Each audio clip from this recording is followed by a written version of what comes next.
সরকারের এক উপদেষ্টা যখন বলছেন আগে স্থানীয় সরকার নির্বাচন হওয়া উচিত, ঠিক তখন স্থানীয় সরকার সংস্কার কমিশনের প্রতিবেদনে বলা হচ্ছে জুনেই নির্বাচন সম্ভব। কিন্তু কোন কোন রাজনৈতিক দল বলছে আগে হতে হবে জাতীয় নির্বাচন। এমন বাস্তবতায় এক নতুন দল নিয়েও আছে নানা গুঞ্জন। আজ ভোটের ট্রেনে নানা বিষয় নিয়ে আলোচনা করব। আপনাদের সঙ্গে আছি আমি নাজমুস সাকিব। বরাবরের মতোই দেখে আসবো রাজনৈতিক দলগুলো আজ কোথায় কে কি বলেছে। শুরুতেই দেখে আসবো বিএনপির ভারপ্রাপ্ত চেয়ারম্যান তারেক রহমান কথা বলেছেন, বর্তমানে দেশের মানুষকে একটি নিরপেক্ষ নির্বাচন উপহার দেওয়াই হচ্ছে অন্তর্বর্তীকালীন সরকারের প্রধান কাজ। এবং বিএনপির অন্যতম নেতা জয়নুল আবদিন কথা বলেছেন যে সংসদ নির্বাচনের আগে স্থানীয় নির্বাচনের ব্যবস্থার চেষ্টা করবেন না, সেজন্য কিন্তু সরকারকে তিনি আহ্বান করেছেন। এবং জামায়াতের আমির ডক্টর শফিকুর রহমান বলেছেন জনদুর্ভোগ নিরসনের জন্য স্থানীয় নির্বাচনটা আগে দিতে হবে।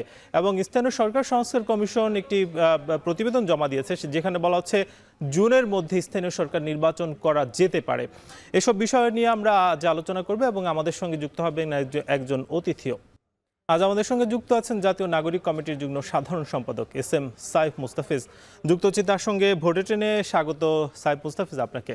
আমরা শুরুতেই জানতে চাই যে আপনাদের নতুন একটি দল কিন্তু সম্প্রতিকালে আসে, অর্থাৎ এই মাসেই বলা হচ্ছে আসবে, এবং সেই দলটির আসলে গঠন প্রক্রিয়া বা কতদূর এগুলো?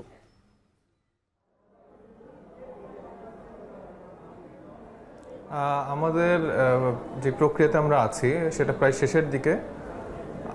সম্ভবত এই মাসের 26-27 তারিখের দিকে আমরা দল ঘোষণা করতে পারবো। আমাদের গঠন প্রক্রিয়া থেকে শুরু করে আমাদের সব কাজ মোটামুটি প্রায় শেষের দিকে। আমরা জনমত জরিপ করছিলাম পুরো দেশব্যাপী, অনলাইনে অফলাইনে। অফলাইনে আমাদের যেই ফর্মগুলো ছাড়া হয়েছিল তা প্রায় 60% ফর্ম আমাদের কাছে রিটার্ন চলে এসছে। এগুলোর ডেটা এন্ট্রি আমরা শুরু করেছি, এবং যেগুলো অনলাইনে আছে সেগুলোর কাজও প্রায় আমাদের শেষের দিকে। এবং চারিদিকে ব্যাপক সাড়া আমরা পেয়েছি দলের নাম নিয়ে, দলের মার্কা নিয়ে, এবং অন্যান্য যে 3টি কোশ্চেন ছিল, আপনার চোখে কোন 3টি কাজ করলে দেশ বদলে যাবে, এরকম যে কোশ্চেন এগুলো ছিল সেখানে আমরা ব্যাপক সাড়া পাচ্ছি। এবং এই জনমতের ভিত্তিতেই আমাদের যারা স্টেক হোল্ডার্সরা আছেন, বৈষম্যবিরোধী ছাত্র আন্দোলন, জাতীয় নাগরিক কমিটি, আমরা সমন্বয় করে দল ঘোষণার দিকে প্রায় আমরা এগিয়ে গিয়েছি। আপনারা বলছিলেন যে আসলে মানুষের কথাবার্তা আপনারা নিচ্ছেন কিংবা কি ধরনের দল চাচ্ছে, তবে একটা বিষয় আপনাদের দলের মধ্যে, অর্থাৎ আগামীতে যে দলটা আসবে সেখানে বলা হচ্ছে যে সদস্য সচিব নিয়ে একটা গুঞ্জন চলছে, এবং বলা হচ্ছে আক্তার হোসেন সদস্য সচিব হবেন, কেউ কেউ বলছে নাসির উদ্দিন। এই ধরনের কোনো বিরোধ কি আপনাদের মধ্যে আছে? না না না, একদমই আমাদের এরকম কোনো বিরোধ নেই। তবে আমরা যেহেতু কোনো একজন ব্যক্তিকেন্দ্রিক আমাদের দল হচ্ছে না, আমাদের তথাকথিত যেই ব্যক্তিকেন্দ্রিক বা পরিবারতান্ত্রিক যে রাজনীতির বলয় ছিল, সেখান থেকে আমরা বের হয়ে স্বতন্ত্র অনেকগুলো নেতা আমরা পেয়েছি। এবং আমাদের কাজের ভিত্তিতে জাতীয় নাগরিক কমিটি, বৈষম্যবিরোধী ছাত্র আন্দোলন এবং যারা স্টেক হোল্ডার্সরা আছেন, তারা সবাই মিলে আমরা কাজ করার ক্ষেত্রে আমাদের অনেকগুলো নতুন মুখ এসছে, এবং যাদের দীর্ঘদিনের একটি রাজনৈতিক পথ চলা আছে। সেই জায়গা থেকে একটা হেলদি কম্পিটিশন বলতে পারেন, কোনো বিরোধ নেই আসলে। যে পদগুলো আছে আমরা গণতান্ত্রিক উপায়ে আসলে সেই পদের জায়গাগুলোতে তারা একটা ফাইট দিচ্ছে, এবং সেটা একটা হেলদি ফাইট বলে আমরা মনে করছি। কোনো দলের মধ্যে অভ্যন্তরীণ কোনো বিরোধ এই জায়গাটা আসলে আমাদের মধ্যে নেই। সেক্ষেত্রে আসলে বলা হচ্ছে যে 6টি পদ নিয়ে আপনাদের মধ্যে সমঝোতা হচ্ছে, এবং নানা ধরনের কথা কাটাকাটিও হচ্ছে বলে বলা হচ্ছে। সেই বিষয়টা নিয়ে আপনার সঙ্গে কথা বলবো। আমাদের সঙ্গে যুক্ত আছেন জাতীয় নাগরিক কমিটির যুগ্ম সাধারণ সম্পাদক এস.এম. সাইফ মুস্তাফিজ। মুস্তাফিজ, আমরা যেটা কথা বলছিলাম যে 6টি পদ নিয়ে সমঝোতার ভিত্তিতে এগুচ্ছেন আপনারা, সেটা আসলে কি ধরনের সমঝোতা? না না, এরকম কথা আসলে সংবাদপত্রে এসছে, বাট এটার কোনো সত্যতা নেই। 6টি পদ বা এরকম কোনো নির্দিষ্ট কোনো পদের আমরা এখনো ঠিক করিনি। 4টি পদের ব্যাপারে কথা হচ্ছে। সেই 4টি পদে আপনাদের পরিচিত মুখের মধ্যেই দেখবেন যারা আসলে অভ্যুত্থানে নেতৃত্ব দিয়েছেন, এবং এই বিগত সময়ে যাদের দীর্ঘ একটা রাজনৈতিক জীবন ছিল। তবে 4টি পদের ব্যাপারে কথা হয়েছে, বাকি পেপারে যেসব কথা এসছে সেগুলোর ভিত্তি আসলে নেই। কিন্তু 4টি পদের মধ্যে আসলে কি ধরনের সমঝোতা বা কি হচ্ছে আসলে? জি, 8টি পদের মধ্যে কি ধরনের সমঝোতা বা কি হচ্ছে আসলে?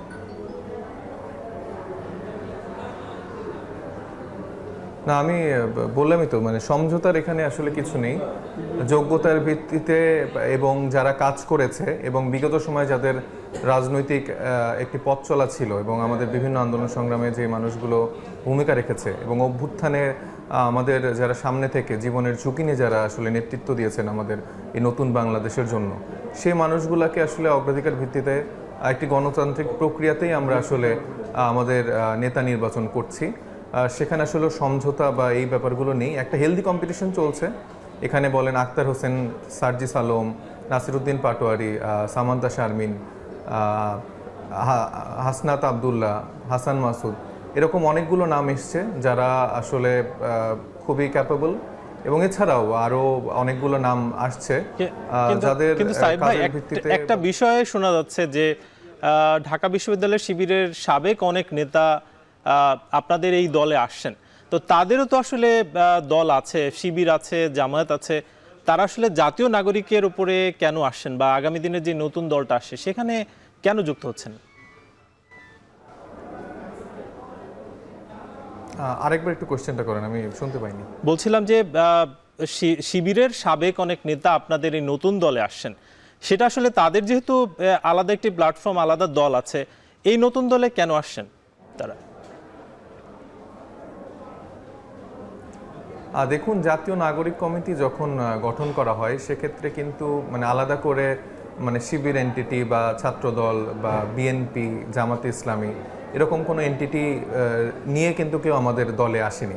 আমাদের জাতীয় নাগরিক কমিটির মূল বক্তব্যের জায়গাটা যেটা ছিল যে আমরা একটা আমব্রেলার নিচে এরকম বিভিন্ন ভিন্ন মতের মানুষকে আমরা এক ছাতার নিচে আমরা করব।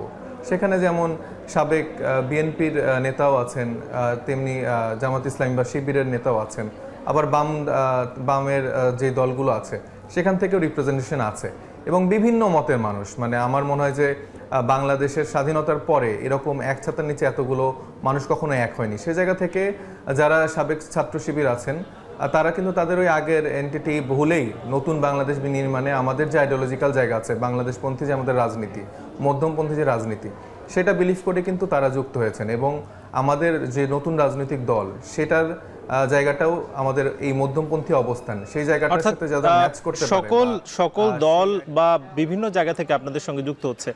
মুস্তাফিজ, আপনি আমাদের সঙ্গে যুক্ত থাকবেন। মুস্তাফিজ, আমরা একটু অন্য প্রসঙ্গে যেতে চাই যে কিছুদিন আগে, অর্থাৎ আপনাদের ছাত্রদের মধ্যে যিনি উপদেষ্টা আছেন, তিনি কিন্তু বলেছেন যে গণহত্যার সঙ্গে যারা জড়িত না আওয়ামী লীগের, তারা নির্বাচনে আসতে পারবেন। এই বিষয়টার সঙ্গে আপনারা আসলে কতটা একমত? না, দেখুন, এরকম অনেক আওয়ামী লীগের সমর্থক আছে যারা নিরীহ, যারা কোনো রকম রাজনীতির সাথে যুক্ত না। আমরা সেই মানুষগুলোর ক্ষেত্রে একই রকম তো দোষারোপ করার জায়গা নেই। একজন যে নর্মাল ভোটার, যে হয়তো বা আওয়ামী লীগকে সমর্থন করতো, সেই মানুষকে তো আমি গণহত্যা বা এই জায়গাটায় একের সাথে মাপতে পারবো না। যদি বিন্দুমাত্র কোনো রকম সমর্থনের জায়গা থাকে তাহলে তাকে বিচারের সম্মুখীন হতে হবে, অথবা বাংলাদেশের রাজনীতির জায়গা থেকে তাদের কোনো রকম জায়গা আমরা দিতে চাই না।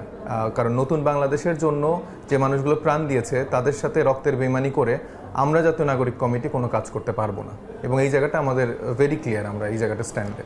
কিন্তু আপনাদের পক্ষ থেকে তো আসলে বলা হচ্ছিল যে আওয়ামী লীগের নিষিদ্ধের ব্যাপারে, পাশাপাশি এই দলটির যারা আছেন তারা যাতে নির্বাচনে না আসতে পারেন, তো এখন আবার আপনারা আসলে সরছেন কেন আগের কথা থেকে? না, আমরা তো সরছি না, আমরা তো এখনো আমাদের অবস্থানে মানে একদম একই আছি। আমরা আওয়ামী লীগের নিষিদ্ধীকরণ চাচ্ছি, এবং যারা শেখ হাসিনা সহ আওয়ামী লীগের যারা দোসররা আছেন তাদের প্রত্যেকের বিচারে বাংলাদেশের মাটিতে হবে, এবং সর্বোচ্চ শাস্তি, ফাঁসি যেন নিশ্চিত করা হয়, এই ব্যাপারে আমরা মাঠে এবং সব জায়গায় আমরা কঠোর অবস্থানে আছি। সবশেষ একটা বিষয় আপনাদের কাছে জানতে চাই যে আসলে স্থানীয় সরকার নির্বাচন চাচ্ছেন কেউ কেউ, আবার কেউ কেউ বলছেন যে জাতীয়টা আগে হতে হবে। আপনাদের আসলে অবস্থানটা কি, আপনারা কি চাচ্ছেন? আমাদের অবস্থান হচ্ছে যে আগে এই বিচার প্রক্রিয়াটা শুরু হবে, সাথে আমাদের যে সংস্কার কমিশনগুলো সংস্কারের যে প্রক্রিয়াগুলো দিয়েছে সেটার একটা দৃশ্যমান সংস্কার শুরু হতে হবে, এবং তারপরে স্থানীয় সরকার নির্বাচনের ব্যাপারে আমরা আসলে চিন্তা করছি। কারণ আমাদের যে নির্বাচন কমিশনের জায়গাটা আছে সেটা কিন্তু সামগ্রিকভাবে আগের কাঠামোতেই রয়েছে, তো সেটা আমাদেরকে ট্রায়াল অ্যান্ড এরর বেসিসে আমরা স্থানীয় নির্বাচনটা আমরা দেখে আমরা তখন জাতীয় নির্বাচনের দিকে যেতে পারি। এবং কাঠামোগত দিকে এখন আমাদের কিন্তু স্থানীয় প্রশাসন কোথাও কেউ নেই। তো এই জায়গা থেকে আমার মনে হয় যে স্থানীয় প্রশাসনটা গুরুত্বপূর্ণ সেই জায়গাগুলো সঠিকভাবে পরিচালনা করার জন্য, এবং এর পরবর্তীতে আমার মনে হয় যে জাতীয় নির্বাচনের দিকে যেতে হবে। তাহলে কি আপনারা বিএনপি যেটা বলছে, বিএনপির কথার সঙ্গে আপনারা একমত নন? যে বিএনপি তো বলছে যে জাতীয় নির্বাচনটা আগে হওয়া উচিত। না না, আমরা অত্যন্ত সম্মানের সাথে জানাচ্ছি আমরা বিএনপির সাথে একমত নই আমরা। আর এছাড়া আমি বিএনপির উদ্দেশ্যে বলতে চাই যে বিএনপির এই ইস্যুগুলো ছাড়াও আমার মনে হয় যে এখন অনেক মানুষের যেই আকাঙ্ক্ষার রাজনীতি সেই জায়গাগুলো নিয়ে কাজ করা উচিত। শুধুমাত্র নির্বাচন কেন্দ্রিক যে তাদের আকাঙ্ক্ষা কখন জাতীয় ইলেকশন হবে সেটা থেকে বেরিয়ে এসে অন্যান্য প্রসঙ্গগুলোও আমার মনে হয় যে তাদেরকে নোটিস করা উচিত। মুস্তাফিজ, আপনাকে অসংখ্য ধন্যবাদ, আপনি আমাদের সঙ্গে যুক্ত হয়েছেন। আজকে আমাদের সঙ্গে যুক্ত ছিলেন জাতীয় নাগরিক কমিটির যুগ্ম সাধারণ সম্পাদক এস.এম. সাইফ মুস্তাফিজ। তো এবার দেখে আসতে চাই সংসদীয় আসন পরিক্রমা। আমরা আজ বরাবরের মতোই দেখে আসবো। আজকে সংসদীয় আসন রয়েছে, অর্থাৎ যশোর 6 এবং সংসদীয় আসন এটা 90 এবং সীমানা কেশবপুর উপজেলা নিয়ে এটা গঠিত এবং মোট জনসংখ্যা এখানে রয়েছেন 2,53,291 জন, যার মধ্যে ভোটার 1,93,534। এর মধ্যে পুরুষ ভোটার আছে 97,101, নারী ভোটার কিছুটা কম 96,433 জন। আজকে ভোটের ট্রেনে নানা বিষয়ে আলোচনা হলো। আমাদের সঙ্গে যিনি অতিথি হিসেবে যুক্ত ছিলেন জানাচ্ছিলেন যে তাদের অবস্থান আগামী দিনের নির্বাচন নিয়ে, এবং তারা যেটা বলছেন যে তারাও আসলে স্থানীয় সরকার নির্বাচন চান, এবং তারা যেটা বলছেন যে স্থানীয় যে ব্যবস্থা সেটা একেবারে ভেঙে পড়েছে। সেক্ষেত্রে স্থানীয় সরকার নির্বাচন যদি দ্রুত হয় সেক্ষেত্রে হয়তো জাতীয় নির্বাচন কোন দিকে যাচ্ছে সেটা হয়তো তারা বুঝতে পারবেন। যদিও বড় একটি দল অর্থাৎ বিএনপি থেকে বলা হচ্ছে যে আগে জাতীয় সংসদ নির্বাচন হওয়া উচিত, এবং এর বাইরেও অনেকগুলো দল কিন্তু তারা এই জাতীয় নির্বাচনের পক্ষে তারা মত দিচ্ছেন। এবং আগামী দিনের যে নির্বাচন সেই নির্বাচনে আওয়ামী লীগের অবস্থান কি হবে, কিংবা আওয়ামী লীগ থেকে আসতে পারবে কিনা, সেখান থেকে যেটা বলা হচ্ছে যে আগামী দিনের নির্বাচনে যারা আসলে এই যে গণহত্যার সঙ্গে জড়িত ছিল না তাদের ক্ষেত্রে আসার ক্ষেত্রে কোনো বাধা নেই বলে মনে করছেন জাতীয় নাগরিক কমিটির যারা সদস্য আছেন তারা। আজকের মতো ভোটের ট্রেন শেষ করছে। আগামীকাল নতুন বিষয়ে আলোচনা হবে। শুভরাত্রি।